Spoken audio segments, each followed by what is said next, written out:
Namaste, me Nitesh Kadam from digital Alibag. आज आपण convertible एसीबद्दल माहिती घेऊया. तुम्ही जर बघताय आता जे ए सी येतात इन्व्हर्टर ए सी हे वेगवेगळीवरती वर्क होतात. त्यामध्ये पण तुम्हाला ऑप्शन आलेलं आहे कन्व्हर्टेबल ए सी.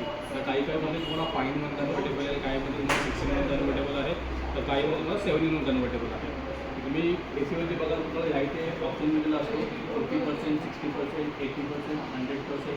आपण जे ए सीचा जास्त यूज नाही आहे, तुम्ही त्यावेळेस ए सीची पर्सेंटेज आहे तुम्ही कमी करू शकता. तुम्ही समजा एकटेच रूममध्ये आहात तर तुम्ही ते 40% तुम्ही तो वापरू शकता. अशा प्रकारे तुम्हाला 60%, 80% ॲज पर तुमच्या रिक्वायरनुसार तुम्ही ॲडजस्ट करू शकता. त्यामध्ये तुम्हाला एक ऑप्शन दिलेला आहे. समजा ऑटो ऑप्शनमध्ये तुम्हाला कमीत कमी 30% आणि मॅक्झिमम तुमचा 110% तुम्हाला तो काम करतो. त्यानंतर तुम्हाला एक्सपॅन्डेबल तुमचा जर 100%च्या बाबतीत तुम्हाला 120% तुम्हाला दिलेला आहे. तुमचा ए सीचा तो एक्सपांड ए सी होतो. तर हे ए सीमध्ये तुम्हाला कन्व्हर्टेबलचे ऑप्शन आहे ते प्रत्येक ए सीमध्ये तुम्हाला दिलेले आहे.